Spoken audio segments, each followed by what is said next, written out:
I'm Ashlee, and today I'm going to show you how I make my shepherd's pie. Now, I am all about meat and potatoes, so this dish is pretty much perfection in my opinion. Don't forget to subscribe so you don't miss anything, and let's get started.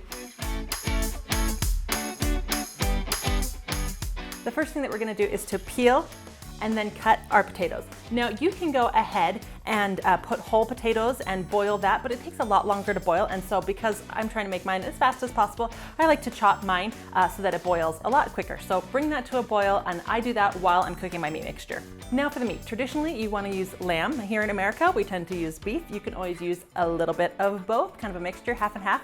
If I'm making it last minute, I always go with beef because I always have it around. If I'm thinking ahead, I usually grab about 1/3 of the meat in ground lamb. I just like how it adds to the flavor. Once that has cooked, the first thing that you want to do is get rid of all of that excess grease and fat.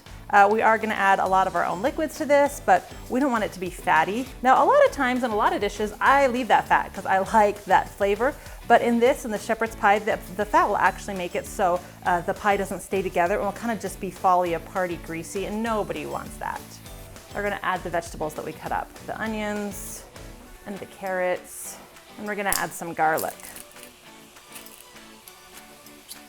Now we're going to add our sauce. It's going to hold it all together. So I have some fresh thyme. I'm going to scrape off the leaves. And you want to chop up some fresh rosemary and add that as well. Make sure to add a little bit of salt, and you can kind of add salt as you go too. And of course, a little bit of pepper. Some Worcestershire sauce. Worcestershire sauce. I think I got it. Some tomato paste. Now, a lot of recipe calls for chicken broth, but personally, I don't like to mix my white meat and my red meat in like the same dish. It kind of changes the flavor profile, so I prefer to use the beef broth or even a vegetable broth. Now, this only calls for 1/2 cup, and that's not a lot, and those containers at the store are usually huge. So my little secret, not sponsored, just my secret, I use this better than bouillon because then you can make whatever size broth amount that you want, because I make so many soups and I use so much broth that sometimes I need this huge amount and the small amount, and I just keep this in the fridge and I always have what I need. Personal preference.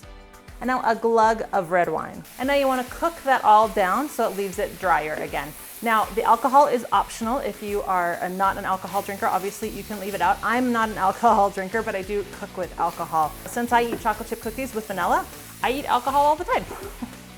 So it doesn't bother me, but if it bothers you, you can just leave it out.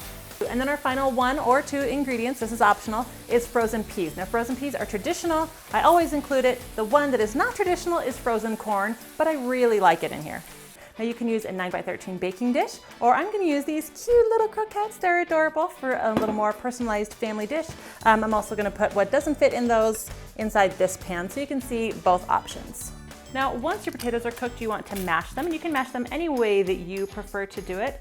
The way that I like to do it, especially for this dish, is to use a potato ricer. Now, potato ricers are awesome. I feel like I love the outcome of the potatoes. They're nice and fluffy, and I don't need as many mix-ins to get the texture that I want in the end. Now we're gonna add some melted butter. You could just add a cube of butter, but then as you're trying to stir that in, you might ruin all the texture that we've created from the ricing.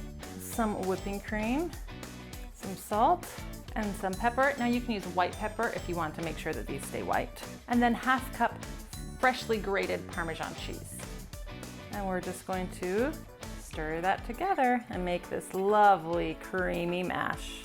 Now it's time to add the mashed potatoes on top of your meat mixture. Now you can just plop it on, spread it out, easy peasy, or you can make it pretty. It's kind of up to you. I think you guys know which one I'm choosing.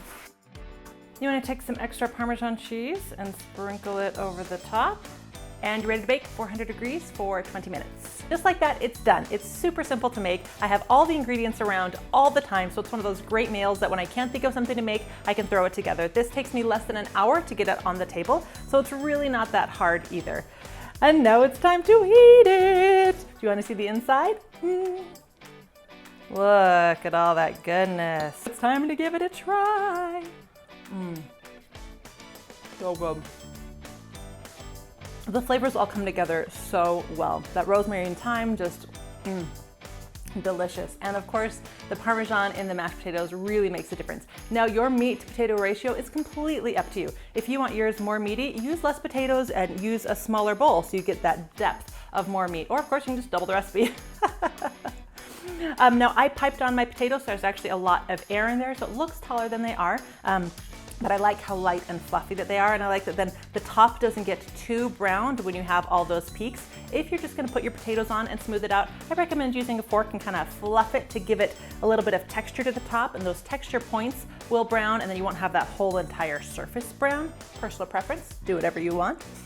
In the comment box down below, don't forget to let me know if there is a recipe you would like to see my take on. I read every single comment. I try to respond to all the comments. I love hearing from you. And of course, if you make anything that you've seen here on Ashlee Marie, don't forget to tag me in social media, Ashlee Marie Cakes, so that I can check it out and share it and be excited for you. I love seeing what you've done with my creations. Don't forget to subscribe, and thanks for watching.